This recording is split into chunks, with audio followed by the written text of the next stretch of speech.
Hello, everybody. My name is Ruth Schwendinger. I wanted to welcome you to our capacity building workshop today.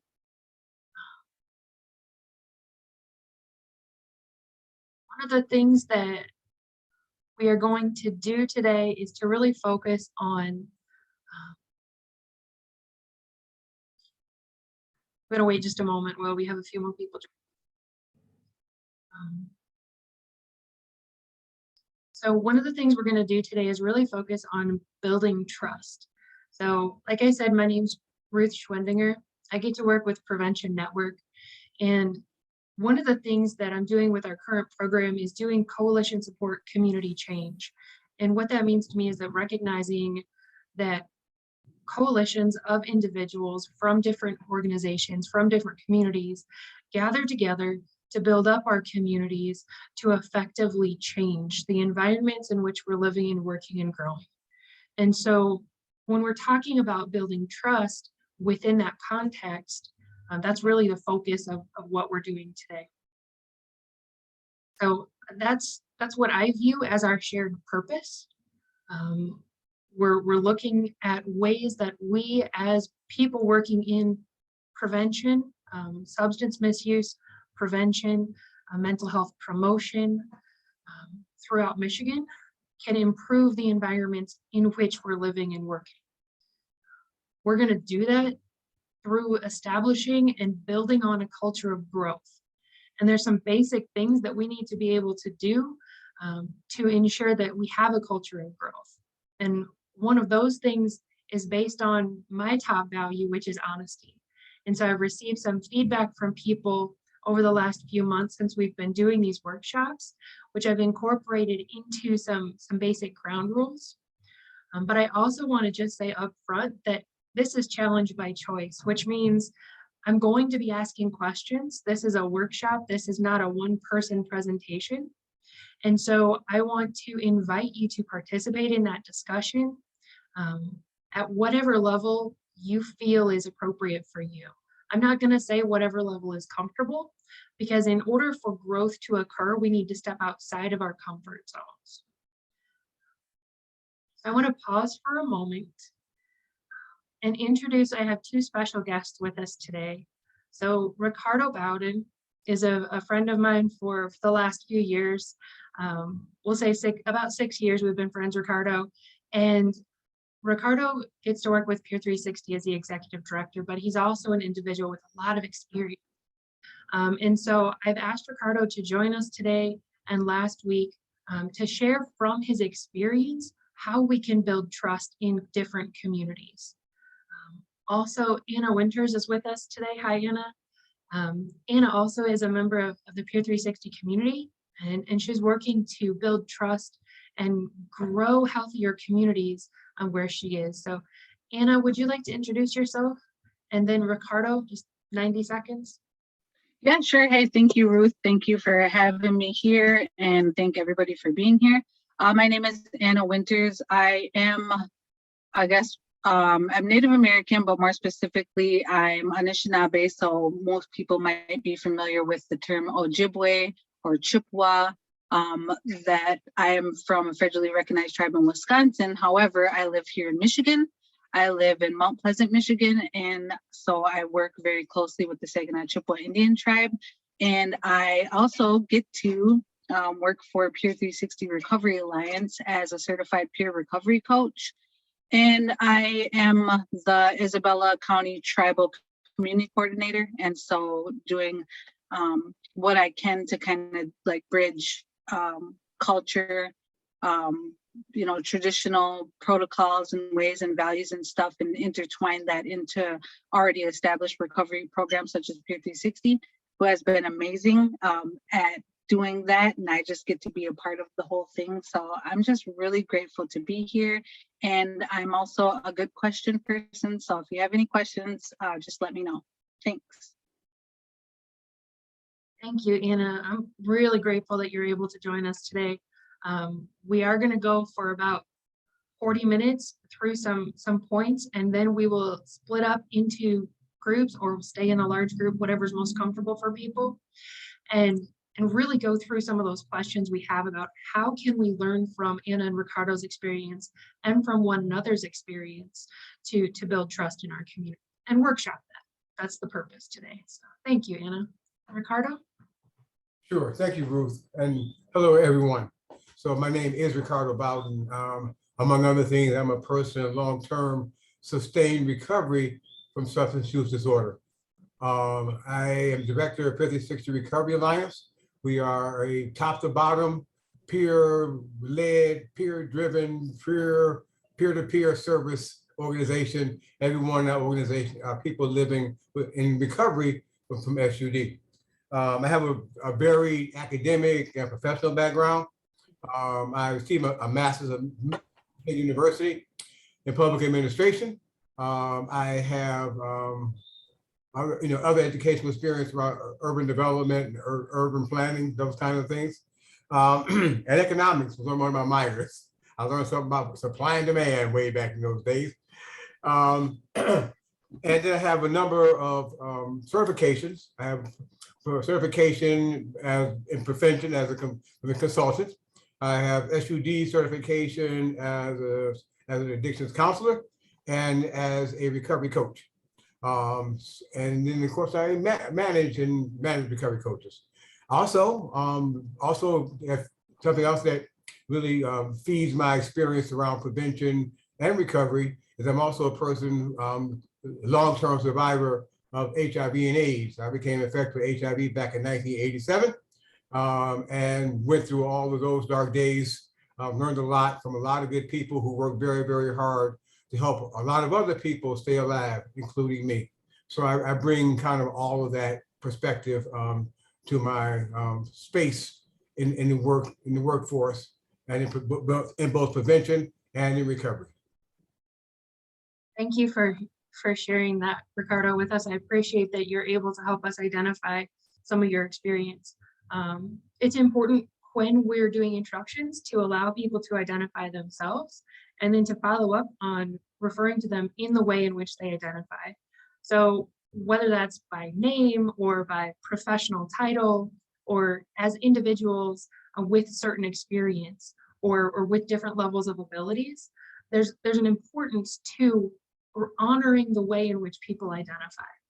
And so I want to invite each of you who are participating today to drop in the chat box your name and one of the ways in which you identify,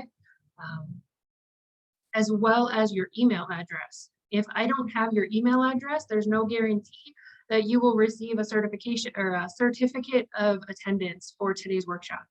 So please make sure you take a moment to drop that in the chat box. I appreciate that.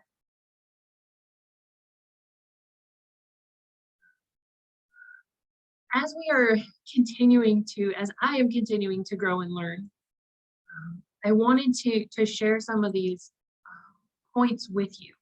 And oftentimes as we're starting different groups or we're participating or we're leading groups, as many of you are skilled group facilitators, we set some basic ground rules. So I wanted to start doing that with this group. And I'm just going to go over this briefly. If you have questions about that, about any of these, please interrupt, please unmute yourself and ask. I'm much more comfortable having a dialogue than making this a lecture. So I do find my voice gets annoying at times. If you ever do, just feel free to unmute and start humming something, or if you have an actual contribution to the conversation, that would be even better. So feel free to interrupt is my point. Initially, we're going to use respectful language, whether it's when you're unmuted or when we're using the chat, either individually or as a group. We accept differences. Within Prevention Network, we promote that acceptance based on gender identity, race, ethnicity, age, sexual orientation, ability, religion, politics, whatever region you're from, really promote acceptance. And so through that, we need to show kindness and compassion to one another. We don't know what other people are going through in their day-to-day lives. We don't know what's going on in the environment around them. Anna has a really nice backdrop. I have a different backdrop, but we don't know what's going on beyond that. And so show kindness, show compassion. I want you to understand that this is part of a growth process, and at times you will be uncomfortable, and that's okay. It's important to accept that when we're comfortable, it's when we're not growing well.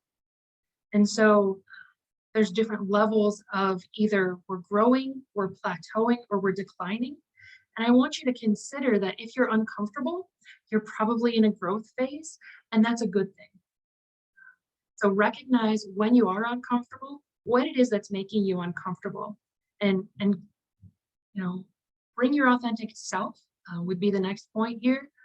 I value honesty, so I'm not always the most gentle of people when I'm saying things with honesty. So I'm working on that as an individual, but be authentic. That's what we really value here. As we're doing this, recognize that each of us is growing. Each of us is starting from a different point with a different background. So remain humble. If any of you calls me out on any of these agreement points, I'll accept that with humility and with a bit of humor. It's always a good idea to be able to laugh at yourself. So don't take yourself too seriously. Yes, we're prevention professionals. Yes, we're people working in the field of prevention. But it's in, humor, laughter is a good medicine. So we also, as we're coming into these workshops, want to recognize power and privilege. Whether that power comes from things that you believe you've inherited or social constructs or your current role in your organization, I want you to be comfortable speaking up from whatever role you're in. You are an individual with lived experience, regardless of your current position in your organization and your community, and I value that. So I want you to recognize that you have the privilege to always speak up and be heard. That's what we're here for, is to learn from one another. I want you to be generous in your assumptions. What I mean by that is when someone says something that you don't necessarily agree with, consider before you react or respond, consider that they have a different point of view, a different perspective, and a different life experience. So let's assume that they're coming from a point of wanting to share their information with you so that you can grow. So be generous in those assumptions. Don't assume that someone is saying something just to be offensive. Don't assume someone is saying something just to rile someone up. Assume that people are coming from a point of wanting shared growth, that we have this growth mindset that we're trying to cultivate across Michigan with our prevention community members. And if that doesn't happen, we're going to assume that if that doesn't happen, we want to give grace for mistakes and give that grace when you receive feedback or if you're giving feedback. When I was working with young people at Boys Town National Research Hospital, one of the things we recognize is that people don't accept criticism if it's coming from someone they don't respect. So understand that we are all learning, we are all growing. And when, regardless of what's going on in our lives outside of that, we will still make mistakes sometimes. So this is a culture of growth, but it's also a culture of grace. Be comfortable with silence. Some of us are better at that than others. And then one of the final points I wanted to share here, because this came up in the feedback from our last workshop, what's shared here is recorded. It is not confidential, but we need to recognize that we're going to learn best when we learn from one another. And so oftentimes when we're running groups, we say, okay, anything that is said here stays here. That's not the case with this group. And so if you do share something with me that you want to stay confidential, I would ask you to share that privately in the chat or contact me after the workshop. And I'm more than willing to have individual conversations with each of you whenever it's most convenient for you. So we're not practicing confidentiality with this. This is an intentional opportunity for us to learn from one another. And as we're going through that learning, we need to recognize that we're going to learn from each other's mistakes. And so I'll confess things, I will confess my mistakes and expect others to learn from that without feeling shame, without feeling without feeling bad about those past experiences, but using them to build up our communities. So I hope that makes sense. I wanted to invite everybody to, if you're just joined us recently, drop your name and email in the chat box, as well as one of the ways in which you identify. And while we're doing that, I'm going to ask people to unmute if you're comfortable with that. And if you're not comfortable with that, please drop your answer in the chat box here. But I have a question for everybody, and I'm going to start going through alphabetically. So if your name starts with A, get your unmute button ready. If you could live in any fictional community, what would it be? So if you could live in a fictional community, what would it be? And I'm going to go first so that you can understand what I'm looking for here. I would want to live on the Star Trek Enterprise, just because it's incredibly diverse. It's living in the future. You can order whatever you want out of the replicators. It's great. So a condensed environment in which we could experience a lot of different things. So I'm going to ask, I thought we were in alphabetical order, but we're not. I'm going to ask Addison if you would be willing to share. If you could live in any fictional community, what would it be?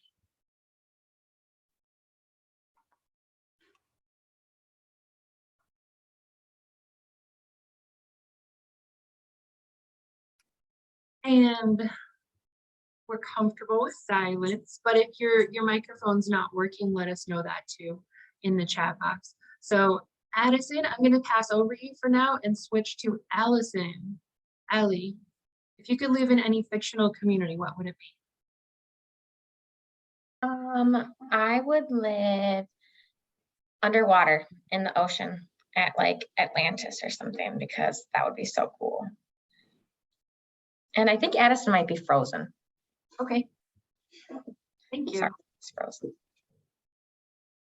Anna, if you were able to live in any fictional community, where would you live? I am thinking I would like to live maybe way back in the day, like before there was any cell phones or computers or anything like that, and just steal a saying from my mom, and she would always joke around and be like, just live off the fat of the land. And so just to be back in that time, and just to actually, I would take a lot from living off of the struggle of having to do that and live by the seasons, and live by kind of like the natural way of how things were intended. So great question, Ruth. Thank you. Thank you for sharing that. Angelise. Yeah, I was thinking of maybe, I thought about a show called The Good Place. It's like heaven, and everybody is nice, and there's everything that you need, everything you like. Thank you. Thank you for sharing that. Ayana. Hi, Ruth. Hi, everyone. This is a good question. This is a fun question. My first thought was I would, I couldn't think of anything. So I was like, I'd either live in Strawberry Shortcake Land or Monopoly Land. But what I have concluded is that I would live, this isn't exactly fictional, but it's fictional for me because I wasn't born yet.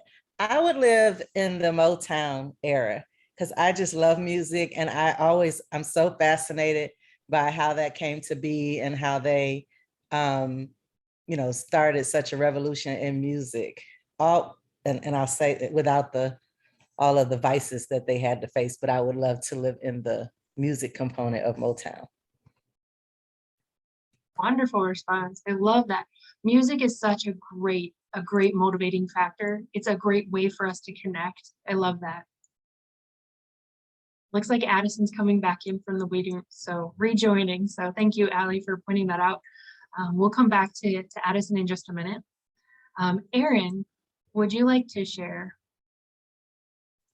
I'm struggling a little bit. This is such a good icebreaker. I was thinking in my head, like Avengers at first, like something exciting where there was this like group of superheroes that like goes after the bad guys. But then I was also thinking that the bad guys are monsters and that would be kind of scary. So I don't know. I think it would be a futuristic type of environment, one where there's true diversity and quality, where there's good and not evil, that kind of thing, kind of fairy tale-ish, but Okay. That's an interesting concept. So when we're looking at futuristic, you're muted again, Erin. I don't know if you meant to mute. I'm talking to my daughter. I'm telling her to be quiet. Okay. Sounds good. I think that's an interesting concept, is when we're looking at the past or the future, and we kind of look at it with rosy glasses, and we don't recognize that wherever there are humans, there will be human nature. And so we need to recognize that as we're looking at, relocating to some sort of different community or time period isn't going to eliminate the challenges that we face, except for what Anna said about technology. So, Addison, welcome back. Would you like to share next? Sure. If I could live in any fictional universe, I feel like it's such a tough question, but I don't know, maybe Star Wars or something like that. It's just interesting to me, I guess. And yeah, I like the diversity as well, like someone before me was saying. So Katie, are you available to share? So we're moving past the beginning of the alphabet. We're moving into the K's and the L's and the M's and the N's. So if you're on mute, get your finger ready. So Kelly, I'm going to ask you if you would be willing to share. Yes, but you took mine, Ruth. I would definitely want to be in the Star Trek universe,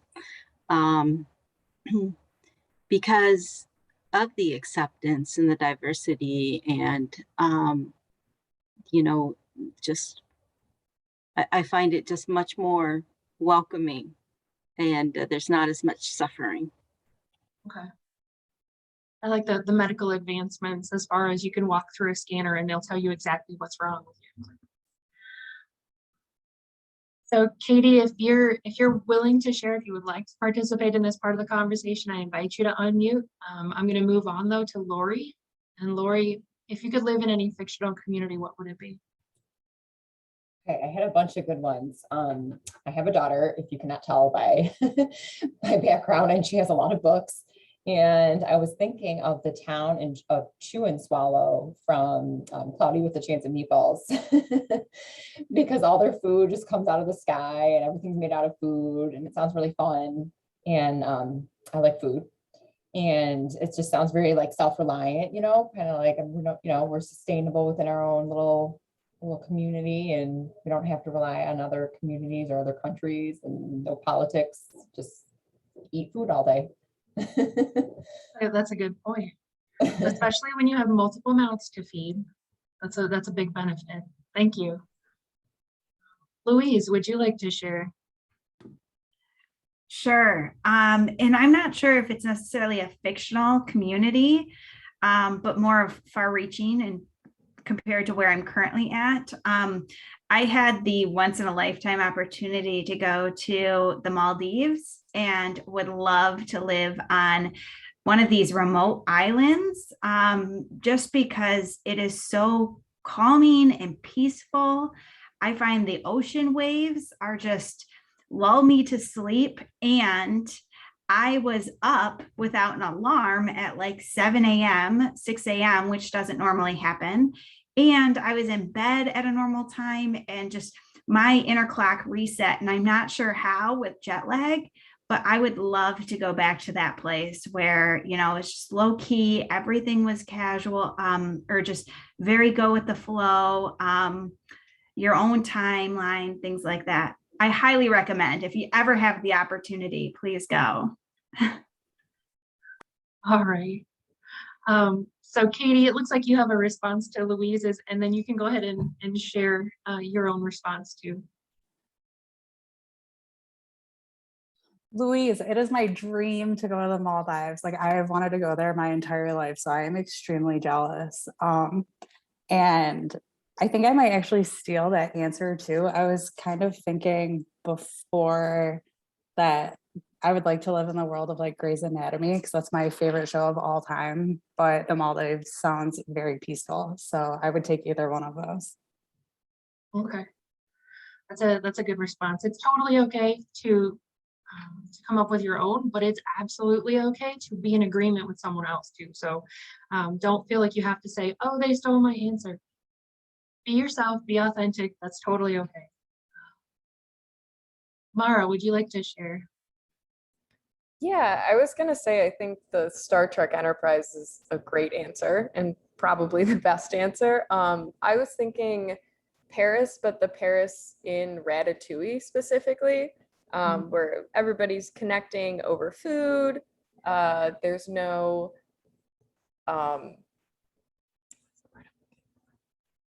discrimination based on ability or species in that movie. Okay. All right. I love that. We're looking for ways for people to connect as we're building community. So I want to acknowledge that I am taking a lot of time on this piece, but it is going to tie in with the rest of what we're doing. So there is value here. If you don't see it yet, I'm asking you to trust me. Mary Jo, would you like to share? Sure, yep. The first thing I thought of is when I was growing up, there were all these TV shows like the Brady Bunch, the Jeffersons, and all of these families came together at the end of the night and had dinner together.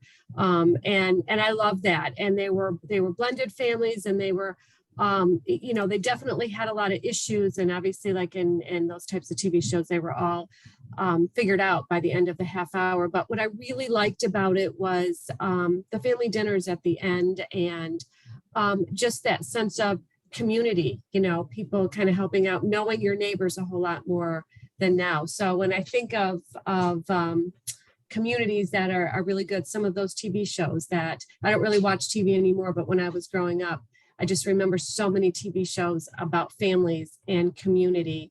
And the biggest thing was the eating dinner together. That's a wonderful, wonderful part of community to recognize is that family dinner time. I appreciate you pointing that out. Noelani, you've joined us today. Would you like a moment to share?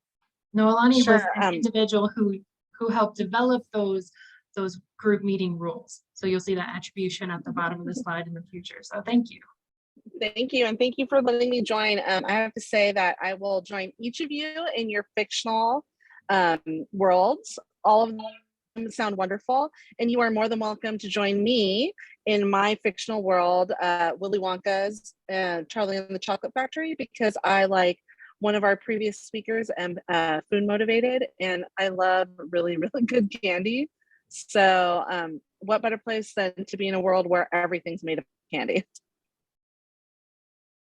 Oh, that's a good point. It's good to recognize that we all have different values as we're going in, and sometimes food is a motivator, and we recognize that. So thank you so much for your input on that. I have Ricardo and then Toria. So Ricardo, would you like to share? Well, yeah, I was thinking of a number of different, it took too long to get to me. Too many things come to mind. I think I want to land on the planet Risa. That's also in the Star Trek world. The whole planet that's where everybody goes just to be in relaxation and in pleasure and no worries, you know, no fret, no fuss. People are healthy. There's a lot of ethnic variety there, off-world variety. I think it's got two or three moons or something. Doggone thing. I want to go there. I'm not sure how long I can last there, how long I can stand it, but I would love to be there for a while. Oh, that's a good point. Thank you. It sounds like not that it's a contest, but a lot of people would be interested in the Star Trek universe. So we may have to plan a field trip. No, I don't think that would work. All right. It's important to be able to laugh at yourselves. It's important also to let yourself relax, let yourself have these times where you're able to build up that resilience within yourself of recognizing the value of peace and give yourself that space. So Toria, I think that you'll be the last one to share on this question. I think I would like to be in Hogwarts from Harry Potter, because I'd be able to have the ability to make change if something's wrong with society. I have the knowledge from the magic to be able to make my own changes. Probably make everything peaceful. Probably wouldn't be any drugs or anything around. We didn't see much drug use in the Harry Potter movies, did we? No. All right. Yeah, I agree, Aaron, that Hogwarts is a good one. They have the candy store as well, so maybe, yeah. So those are some really good answers. I just want to thank everybody for their input on that, and feel free to keep going in the chat if you have other comments and responses in that. And like I said, I realize that that took some time, but I really want to validate your responses and recognize that where we're coming from is different for each person. We all have different values and different priorities. We have different things that we're looking for in life, and that's not different than it is in your community. Each person that you meet in your community has different values, has different experiences, and is looking for different things that your coalition or your group might be able to provide or connect with them on, and different motivations. And we've talked about this consistently. Figure out what people want, invite them to participate at whatever level is most appropriate for them, and make it a shared space. Eventually, we would all love to work ourselves out of a job. We want people to take ownership for their own health and wellness. And so what we're looking at next is we're going to revisit the 8 dimensions of wellness and recognize that if you're not familiar with these, I've got just a short video clip, but I want you to ask yourselves, what is your current priority of these 8? Is there something that you're focusing on as we're looking at wellness? And it looks like my video didn't save. So I'm going to stop sharing for just a moment, but ask you if you would like to recognize what of these 8 dimensions of wellness might be a focus for you at this point.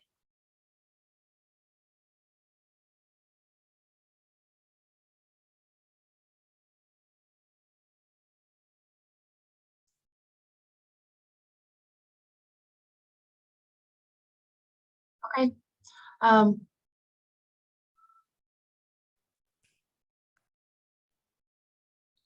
Can you put the diagram back up, Ruth, even though what the video didn't play? Is it the screen maybe? Yeah, so I am gonna go ahead and do that, and we'll just keep going.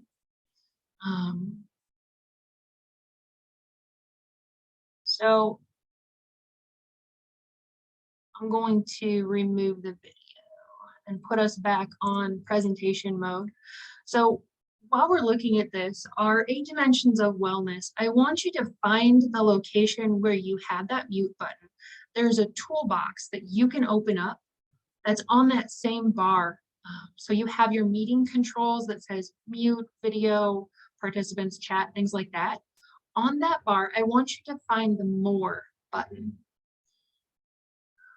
On that more button, or next to the more button, you'll see an annotate, which looks like a little pencil. ANNOTATE.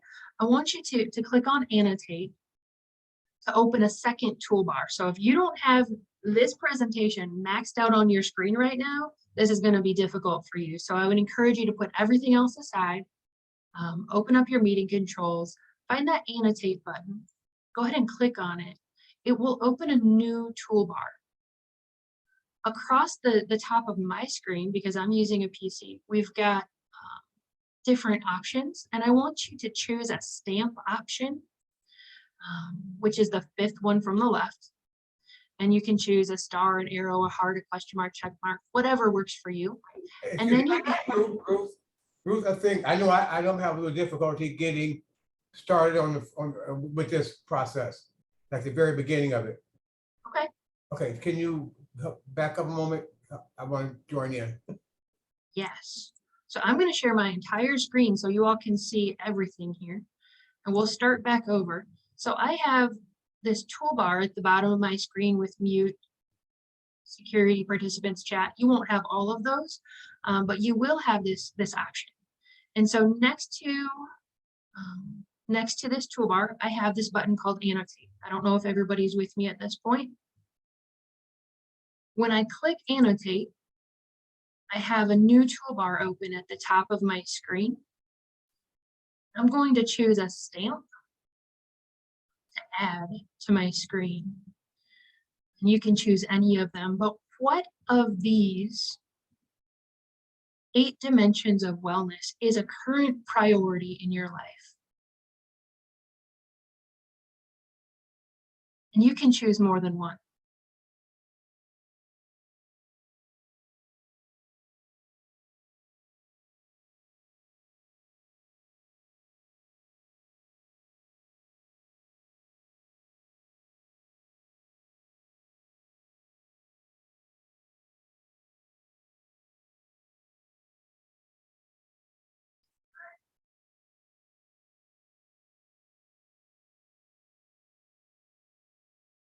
So I wanted to stop for a moment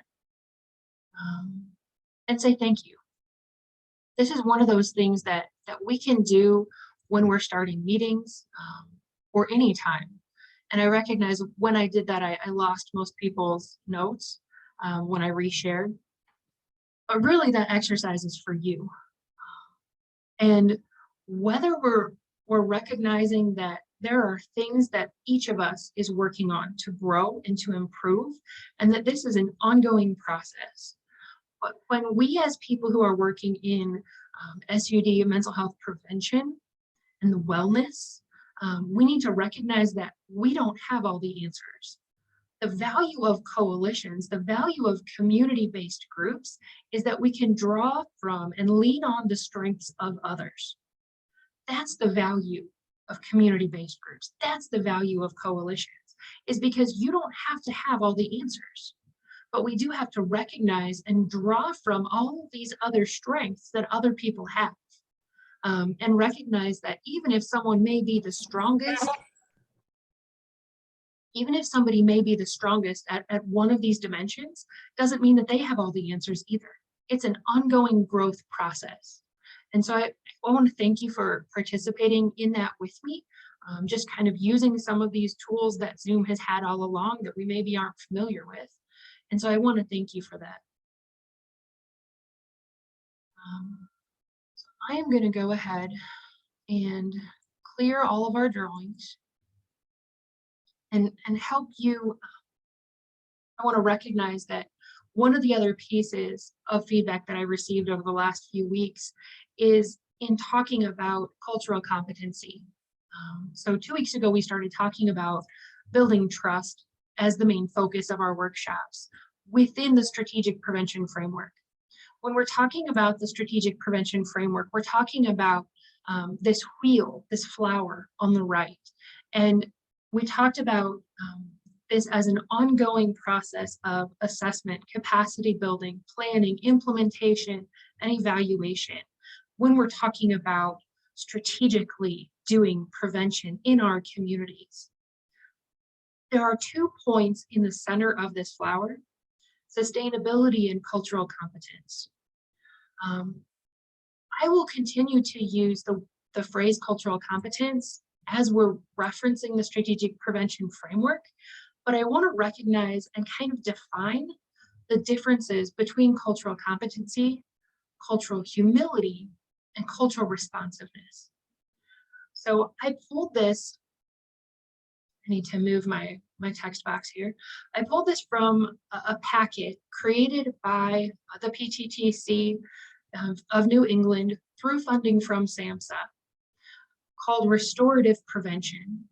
and how centering equity in primary prevention can help build healthy communities and prevent substance misuse. So this is a document that I shared out before, along with the meeting invite. I'll share it again, along with the meeting feedback survey. So I just want to highlight a couple of things here. We don't arrive at cultural competence. And it seems like something that cultural competence, oh, I have that, or I don't have that. But we need to recognize that even when we're using the phrase cultural competence, it's not something that we have or we don't have. It's something that we can become more efficient at. Our ability to understand the viewpoints of those who are culturally different from us. And so part of that process is we need to continually expose ourselves to different cultures. We need to have conversations where we listen to understand and regularly engage in dialogues about diversity so that we can increase our ability to respect and understand and welcome other people and their backgrounds and their cultures, because each person has a slightly different cultural background. So that's our definition of cultural competence. So when I say cultural competence, I'm talking about an ongoing process of becoming more efficient at learning and growing and exposing myself to different cultures. Cultural humility is understanding that the culture that I grew up in does not value everyone equally. And the culture that I come from, the culture that I'm in right now, still excludes individuals based on their different characteristics, their abilities, their size, different things like that. So we need to understand that I am, as an individual, may fall under different cultural groups. I am not an expert on any of those groups. The information that I share is from an individual perspective. I am not a representative of any of those other groups. So we need to remain humble by allowing those people who are experts on their own cultures to guide us through that process. So each person is individual. Each person has a unique understanding of what they value, what their cultures are, what their favorite foods are, what their music is, right? So there's a lot of different aspects of culture. Nobody is an expert on all of those things. So we need to respect and remain humble and allow other people to guide us through that process. When we're talking about this in the context of mental health and substance misuse, we need to recognize that culture plays a huge role in prevention. Culture plays a huge role in connection and building up those connections between individuals, between our organizations that are working in communities. The last one here is probably the best one, is cultural responsiveness. And so if we're looking at this on a progression, cultural responsiveness promotes understanding of culture, ethnicity, and language. But the difference between the two is that responsiveness doesn't imply that we can be perfect or have it reached a certain level of attainment here. It just assumes that we're continually open to adapting to those cultural needs of the people that we're working with. And so just for the purposes of this, I needed to respond to some of the feedback I'd received over the last couple of weeks about using the phrase cultural competence. And I thought this is a great opportunity for us to be able to come to a consensus of those definitions. So I'm going to pause for a minute and leave this on the screen. Are there questions, comments at this point?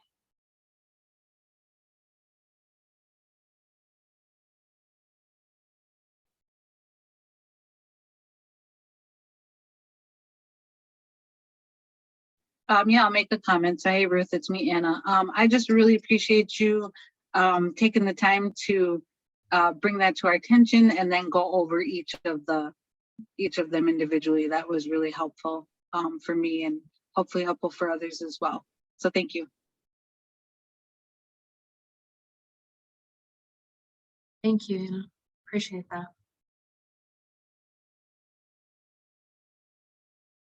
I don't typically put this much text on a slide. So for that reason, I am sharing this with everybody after as long as you've put your email address in the chat box.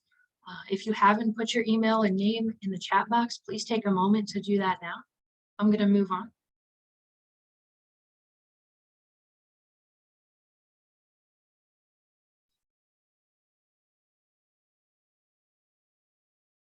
I want us to sit with this statement for a moment. Trusted individuals become authentic partners.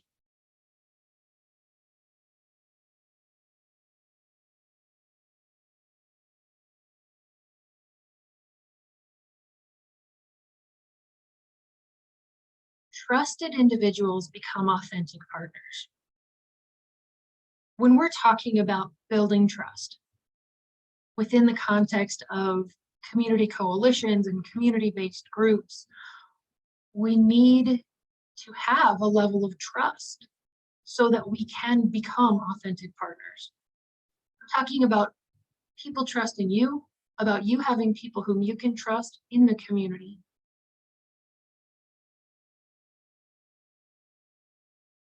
For those of you who are C3 grantees, we will have a required training, introduction to health equity, that was provided by the Office of Equity and Minority Health Trainings. And so in Michigan, we have an Office of Minority and Equity. Let me start over. Office of Equity and Minority Health. It's about 6 individuals. And they've created different ways for us to be able to engage in promoting equity. Does anybody have a good definition of equity, or the difference between equity and equality? I think this is a question I've asked before. I might be wrong, but I think I've heard that like equality is everyone having the exact same tools given to them, but equity is having tools that are more individually like attuned to the situation that each person is in. Yeah, that's a good one. So I borrowed this from the Robert Wood Johnson Foundation. It's my favorite depiction of equality versus equity. It's these bicycles. Equality is everybody gets a bike. Equity, the individual who's wheelchair bound gets one they can use. This individual gets a taller one, so they're not all hunched over. This one gets one that's just the right size for them, and so does this person. Equity is meeting people where they're at, meeting their current needs. Equality is everybody gets what they need, or everybody gets the same thing, which really isn't fair.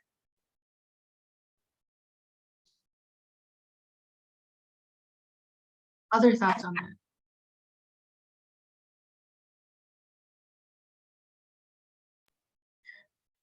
So there are 2 trainings that people can access through the Office of Equity and Minority Health that would be appropriate if you're looking for more information on this, because I am not an expert.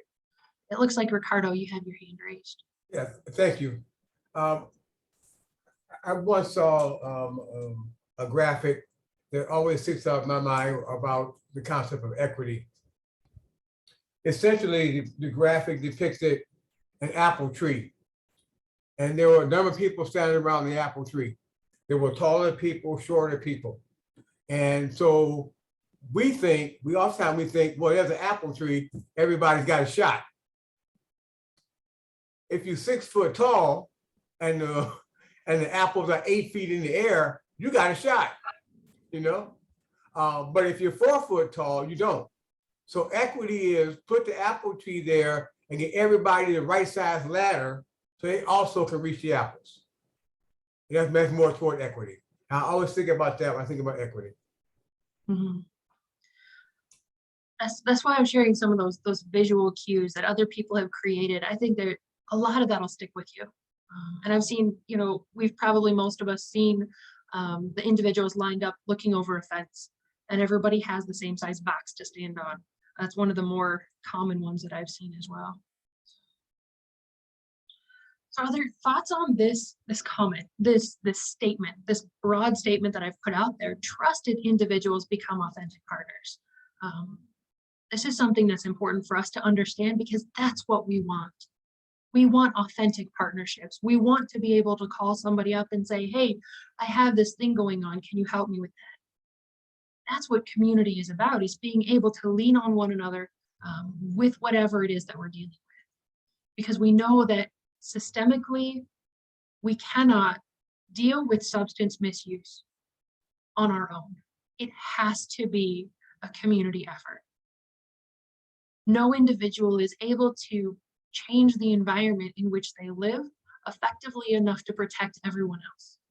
We want to build those protective factors. We want to strengthen the resilience and strengthen those great things that are already happening in our communities. It's not a one-person job, so we have to build authentic partnerships. There's 3 points here. And I drew these from one of the trainings from the Office of Equity and Minority Health. I listened to a video they had put together a couple of years ago. The number one reason we can step through this by understanding the root causes. And we talked about this 2 weeks ago when we talked about the role of the strategic prevention framework, and the role of trust in the beginning parts of that.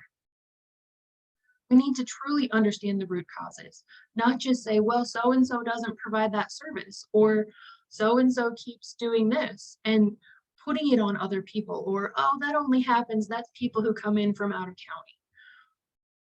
None of that gives us a full picture of what's going on with substance use, with substance misuse in our communities. So we need to understand truly the root causes. When we're being effective at prevention, we have to combine health equity with social engagement. We've talked about these concepts before, but we need our communities to take ownership of their own health and wellness. That is effectively our end goal. We want to have healthy communities across Michigan. We can't do that if we ignore health equity. We have to recognize where people are coming from. We have to recognize the different strengths of different communities and lean on those and learn from them. And to look at our community, look at our service providers and say, okay, well, these individuals love candy and they love food, and that's part of their culture. How can we reach them with positive prevention messaging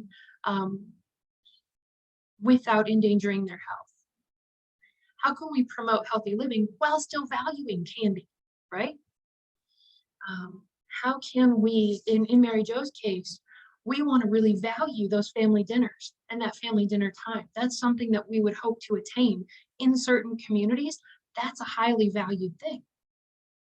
So looking at those things that we talked about at the beginning, whether it's Motown music, right? Ayana, we're talking about really valuing the culture, really being able to connect with other people on those different levels through music or food. A lot of people talked about food. Toria, you talked about being able to make a change with what's wrong in society. You can do that now. You can do that effectively through community coalitions. We don't have the magic wands that we can wave and wave away substance misuse.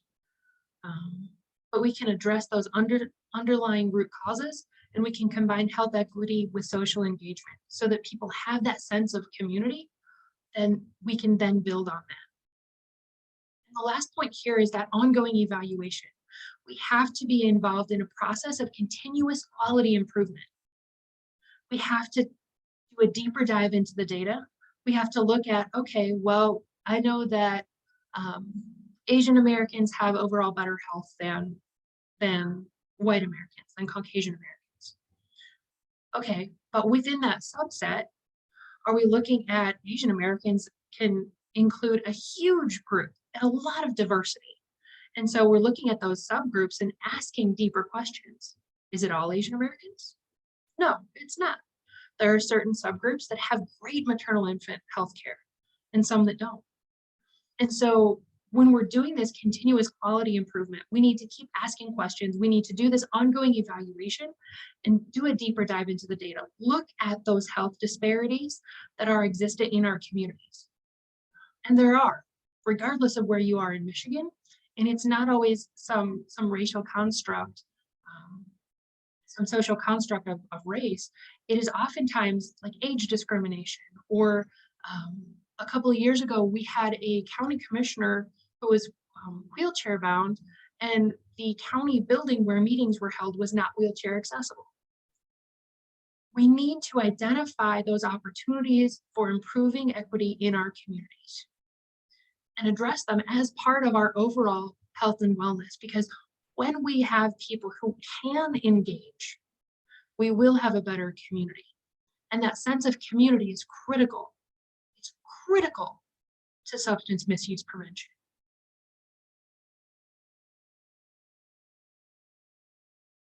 So here's the second to the last step here. And this is an opportunity I would invite everybody to unmute.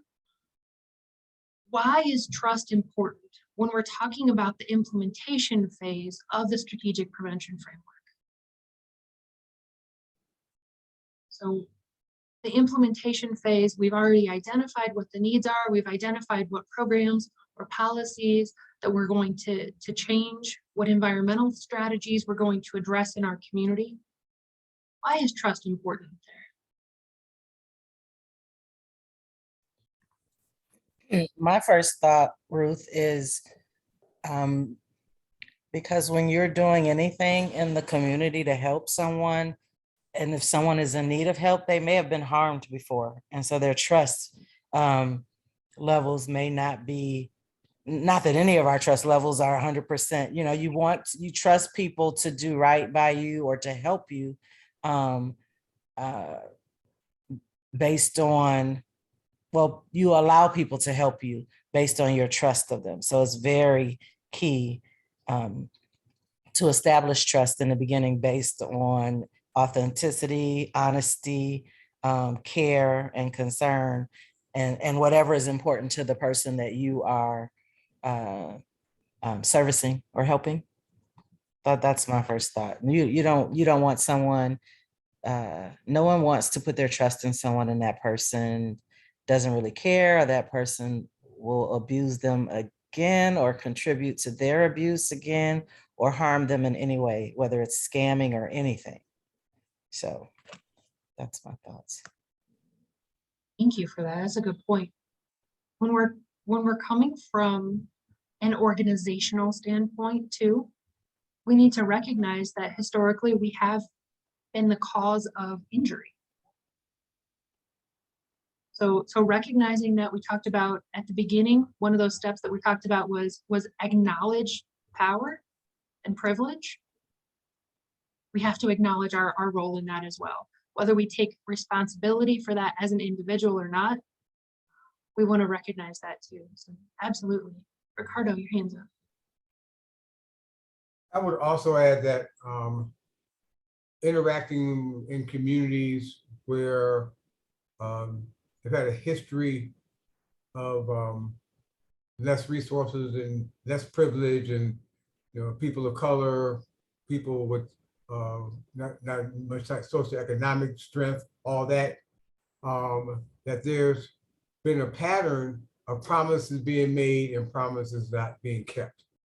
One of the things I'm real aware of as I interact with Native American community is the history of treaties with Native tribes over centuries.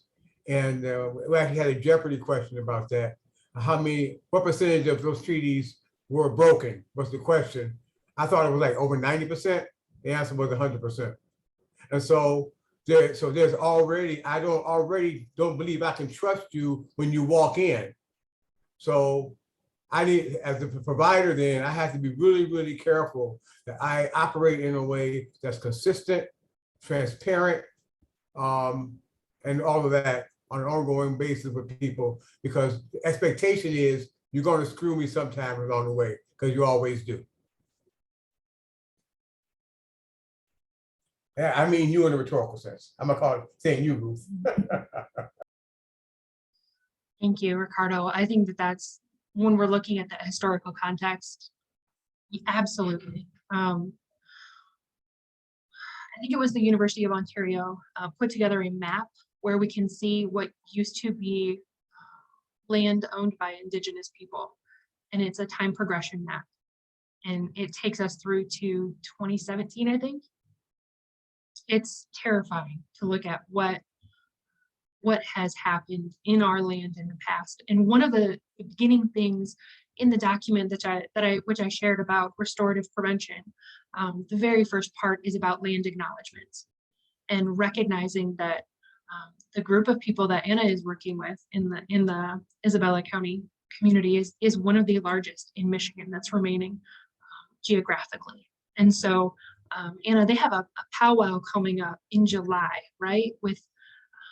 Is that a powwow? In my understanding, from what I've had conversations with other people about, is a lot like a state fair,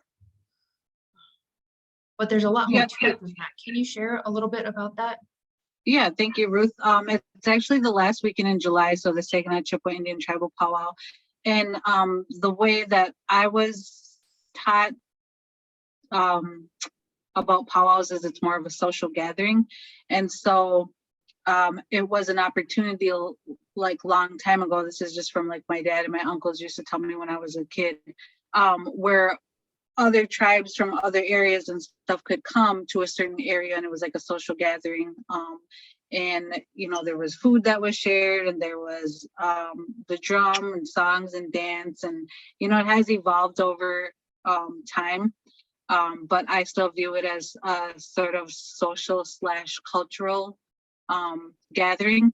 There is a lot of history, cultural history that's still practiced at the powwows to this day, which is I guess I don't really, the only way I could like best describe the feeling or the vibe or whatever that you get is just to go there and you'll experience it. I don't really know how to explain it, but I guess I could say in some words, like it feels safe and you feel like love, and it's kind of like accepting. It's really good vibes. And a lot of that, I feel personally, a lot of that has to do with a lot of the cultural, the medicine, the teaching, the prayers, and all that have been hung on to, regardless of historically what has happened to people in this area and other Native American tribal areas. But those pieces that have been hung on to still kind of remain throughout. And I feel like you can feel that when you're there. So, but I do have, and the powwow is open to anybody. I actually can, if anyone's interested, I do have a flyer I can send, has information, and you can always contact me with any questions. That would be great, thank you. And you did share that flyer with me in the past, so I was gonna put that out with the meeting, with the follow-up email to this. But if you're looking for ways to expose yourself to different cultures, go to the powwow last weekend in July. Ricardo, did you have your hand up? Yes, I just wanted to make a quick comment because I went to a couple of powwows last year, and the two words I came away with from, well, a few words, but two words ring with me: pageantry and pride. That's what I felt and was just astonished and overwhelmed by when I was there. And the beauty is just beautiful. So we said, so not like a state fair to me. State fair made me think about cows and moo cows and other stuff. Right? This was a whole different kind of dynamic. Yeah, I may have a different perspective where the state fair is, though. So there you go. Wonderful, thank you. And I grew up in Iowa State, going to Iowa State Fair, so it's a little bit different. There's a lot of pride there as well. But I love that if you're able to attend a powwow, whether it's this one or another one, immerse yourself in the culture that is being presented there, in history, and just be open to that, and recognize that you might not fit in, and that's okay. But recognize the strengths that are inherent in that culture, as far as the food and the drums and the music, and really enjoy it if you're able to be there, and recognize that and increase its value in your area of expertise. Kelly, you have your hand up.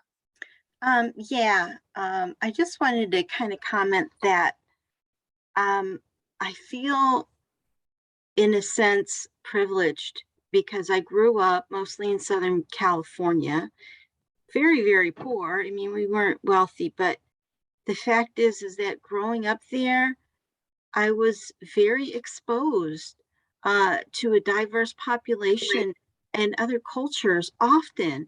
And it was wonderful. It's like I can have these positive memories of my, rather difficult childhood because I had so much richness around me.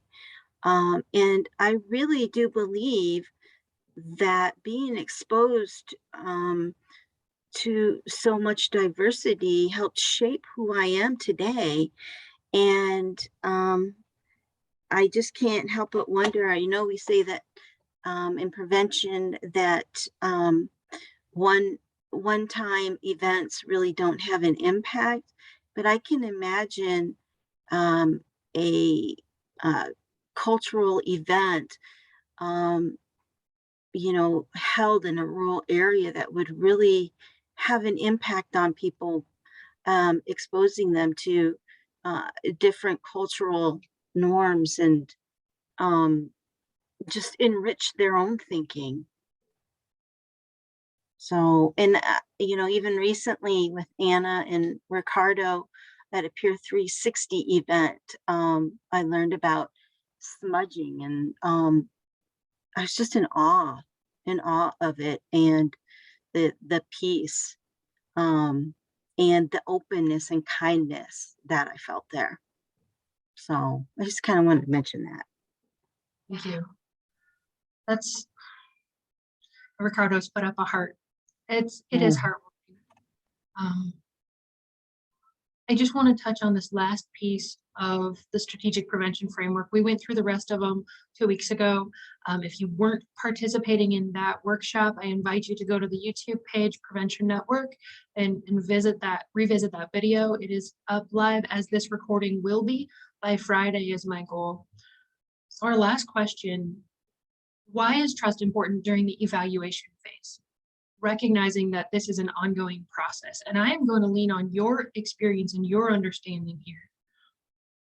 And I'm talking to everybody in the group. I think my experience with evaluation and trust isn't so much within the substance use prevention, but with another program that I work with that helps with food insecurity.